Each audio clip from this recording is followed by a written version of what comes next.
ফিলিস্তিনের স্বাধীনতাকামী সশস্ত্র গোষ্ঠী হামাসের রাজনৈতিক প্রধান এবং ফিলিস্তিনের সাবেক প্রধানমন্ত্রী ইসমাইল হানিয়া ইরানে নিহত হয়েছেন। ৩১ জুলাই হামাস এবং ইরানের ইসলামিক রেভলিউশনারি গার্ড কর্পস পৃথক বিবৃতিতে হানিয়ার নিহত হওয়ার বিষয়টি নিশ্চিত করেছে। জানা গেছে ৩০ জুলাই ইরানের নতুন প্রেসিডেন্টের শপথ অনুষ্ঠানে যোগ দিয়েছিলেন ইসমাইল হানিয়ে। তারপরেই ঘটল এই ঘটনা। হানিয়ার মৃত্যুতে শোক প্রকাশ করে হামাস বলেছে, তেহরানে তার বাসভবনে বিশ্বাসঘাতক ইহুদিবাদী হামলায় তিনি নিহত হয়েছেন। ইরানের ইসলামিক রেভলিউশনারি গার্ডের বিবৃতিতে বলা হয়, ৩১ জুলাই ভোরে তেহরানে ইসমাইল হানিয়ার বাসভবনে হামলা চালানো হয়, যার ফলে তিনি এবং তার একজন দেহরক্ষী শহীদ হন।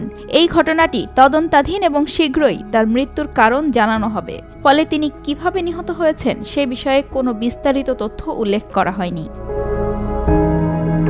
ইরানের রাষ্ট্রীয় টেলিভিশনেও ৩১ জুলাই সকালে ইসমাইল হানিয়ার নিহত হওয়ার খবর প্রকাশ করে।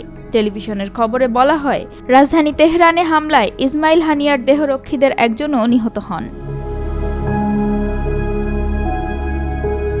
ইসমাইল হানিয়া ছিলেন হামাসের রাজনৈতিক শাখার প্রধানের পদে, তবে তাকেই এই স্বাধীনতাকামী গোষ্ঠীর শীর্ষ নেতা বলে মনে করা হয়। ২০ শতকের ৮০ দশকে হামাসের উত্থানকালে ফিলিস্তিনি সুন্নি মুসলিমদের এই রাজনৈতিক ও সামরিক আন্দোলনের সামনের কাতারে ছিলেন ইসমাইল হানিয়া। তাকে ১৯৮৯ সালে ৩ বছরের কারাদণ্ড দেয় ইসরায়েল। এরপর ১৯৯২ সালে আরও কয়েকজন হামাস নেতার সঙ্গে ইসরায়েল ও লেবানন সীমান্তের শূন্যরেখায় হানিয়াকে ছেড়ে দেয় ইসরায়েলি কর্তৃপক্ষ। ১ বছর নির্বাসনে থাকার পর ইসমাইল হানিয়া গাজায় ফেরেন।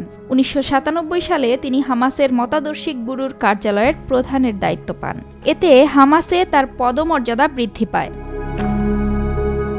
ফিলিস্তিনের জাতীয় নির্বাচনে হামাস বেশিরভাগ আসনে জয় পাওয়ার পর ২০০৬ সালে ইসমাইল হানিয়াকে প্রধানমন্ত্রী পদে নিয়োগ দিয়েছিলেন প্রেসিডেন্ট মাহমুদ আব্বাস। কিন্তু সপ্তাহব্যাপী রক্তক্ষয়ী সংঘাতের পর গাজায় মাহমুদ আব্বাসের দল ফাত্তাহর কার্যক্রম বন্ধ করে দেওয়া হলে প্রধানমন্ত্রীর পদ থেকে হানিয়াকে অপসারণ করা হয়। তবে ওই সিদ্ধান্তকে অসাংবিধানিক আখ্যায়িত করেন হানিয়া।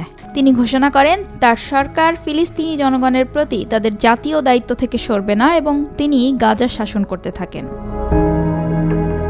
পরবর্তীতে ২০১৭ সালে ইসমাইল হানিয়া হামাসের রাজনৈতিক ব্যুরোর প্রধান নির্বাচিত হন। তার পরের বছর ইসমাইল হানিয়াকে সন্ত্রাসী তকমা দেয় যুক্তরাষ্ট্রের পররাষ্ট্র দপ্তর।